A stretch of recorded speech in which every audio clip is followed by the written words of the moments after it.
Halo sobat semuanya, jumpa lagi bersama saya Tony Kristanto, masih dari Bumi Mojopahit Channel Mojokerto. Nah sobat semuanya, di episode kita kali ini saya ingin mengajak kalian semuanya ini, khususnya bagi kalian ini para pecinta tosan aji pemula, apabila mendapati dari keris yang berluk. Nah coba kalau kalian melihat keris luk itu, terkadang itu ada yang luknya itu rapat, ada juga yang sedikit renggang, dan juga untuk luknya terkadang itu sangat dangkal, dan terkadang pun juga sangat dalam untuk luknya. Nah, kira-kira apakah ada nama-nama khusus dari luk-luk tersebut? Nah, untuk itu langsung saja kita akan belajar bersama.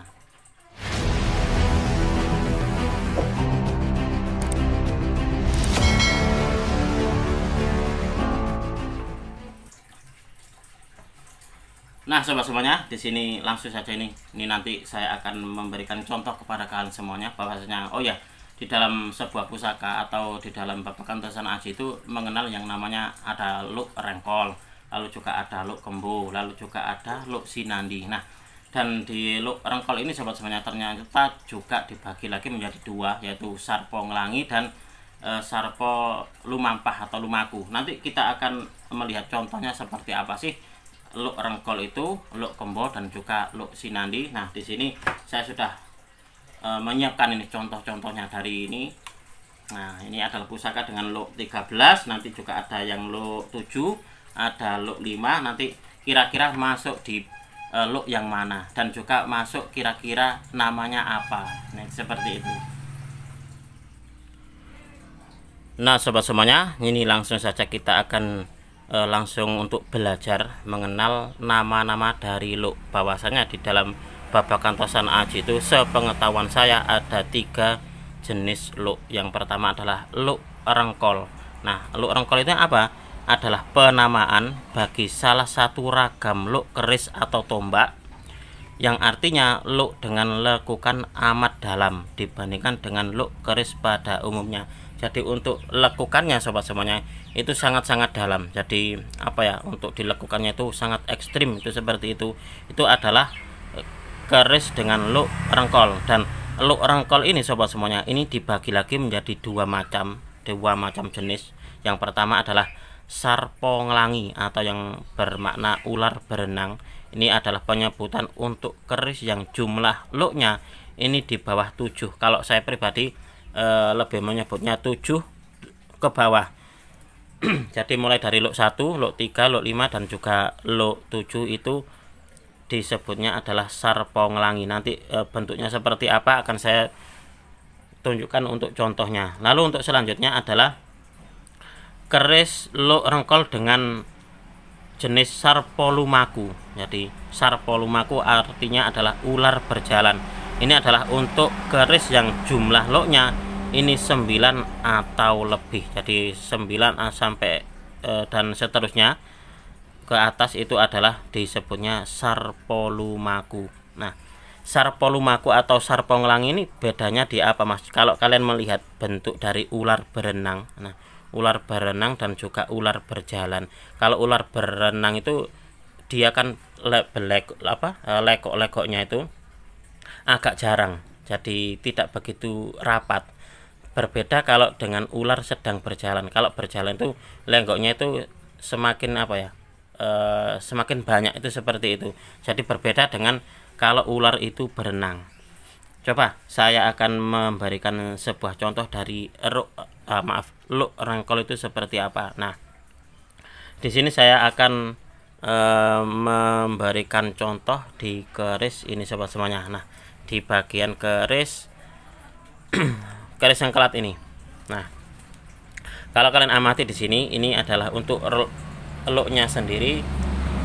Kalau saya menyebutnya ini luk rengkol, jadi dia agak dalam untuk ngeluknya ini. Nah, untuk belokan luknya ini dia agak dalam. Nah, itu yang disebut dengan luk rengkol. Dan kalau sarpo ngelangi, luk rengkol tapi sarpo ngelangi atau ular berenang, ini adalah untuk keris yang jumlah luknya di bawah 7 atau 7 ke bawah. Coba kita akan melihat dari keris luk 5 ini. Nah, coba kalian amati untuk luknya ini kan agak sedikit renggang. Nah, inilah yang di dalam dunia tosan aji disebut dengan luk rengkol dengan jenis sarpo ngelangi atau ular berenang. Nah, seperti itu. Jadi untuk luknya sendiri ini agak renggang. Nah, seperti itu, berbeda dengan sarpo lumaku atau yang keris dengan luk rengkol dengan jumlah luknya 9 atau lebih, jadi 9 ke atas. Nah, seperti ini tadi, ini pun juga bisa disebut dengan luk rengkol sarpo lumaku atau ular berjalan. Jadi untuk luknya sendiri ini agak merapat, agak rapat, tidak begitu renggang. Nah, ini seperti ini sobat semuanya. Seperti halnya ular yang sedang berjalan. Kalau kalian amati ular berjalan itu kan untuk meliuk-liuknya itu kan agak sedikit rapat daripada yang berenang. Nah, seperti itu. Mungkin akan saya ini ya, ada contoh yang lain lagi mungkin ya. Bentar, akan saya ini ambilkan untuk contoh yang lainnya di keris luk 11 kalau nggak salah. Nah, sobat semuanya, ini adalah salah satu contoh dari luk rengkol dengan jenis sarpo lumaku. Nah, ini berada di keris luk 11. Nah, ini adalah sarpo lumaku kalau menurut pemahaman saya. Karena di dalam keterangannya sobat semuanya bahwasanya keris luk rengkol dengan jenis sarpo lumaku itu adalah penyebutan untuk keris luk 9 ke atas. Itu masuk di keris rengkol dengan jenis sarpo lumaku. Nah, kalau di bawah 7 ke bawah berarti masuknya di keris rengkol sarpo ngelangi. Nah, jika penyebutan untuk di bawah 7 atau 7 ke bawah sobat semuanya, ini adalah luk rengkol dengan jenis sarpo ngelangi. Nah, seperti ini. Jadi untuk luknya ini agak renggang sobat semuanya. Nah, itu adalah jenis dari luk rengkol dengan dua jenis. Lalu yang selanjutnya sobat semuanya adalah penyebutan luk, yaitu yang dinamakan dengan luk kembo. Nah, luk kembo ini adalah penamaan pada luk keris atau tombak yang berarti luknya ini dengan lekukan yang tidak begitu kentara karena kedalaman luknya ini dangkal. Jadi luk dari keris itu tidak begitu kentara sobat semuanya. Nah, contohnya adalah keris ini sobat semuanya. Kalau kalian amati di sini, untuk luknya sendiri ini, untuk lekukannya ini kalau teman-teman di sini mau nyebutnya luk kayak luk males gitu seperti itu. Jadi lekukan luknya ini tidak begitu kentara. Nah, seperti ini. Nah, ini pun juga seperti itu. Dia luk tapi tidak begitu kentara untuk luknya. Nah, inilah yang dinamakan dengan keris luk kembo.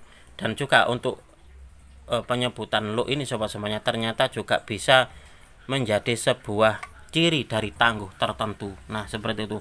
Lalu untuk yang ketiga adalah penyebutan luk yang namanya luk sinandi. Nah, luk sinandi ini sobat semuanya, ini penamaan pada luk keris atau tombak dengan lekukan yang samar, hanya bisa dilihat dari depan dan belakang, dan biasanya ini terdapat pada keris atau tombak lurus.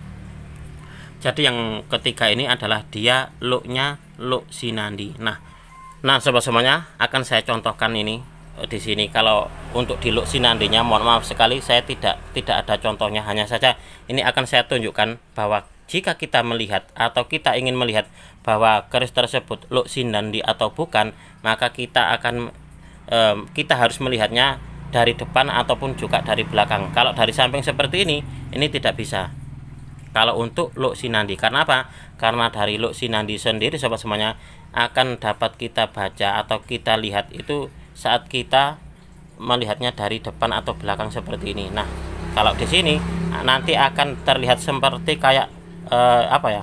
Kayak berbelok-belok tapi sangat-sangat samar sekali.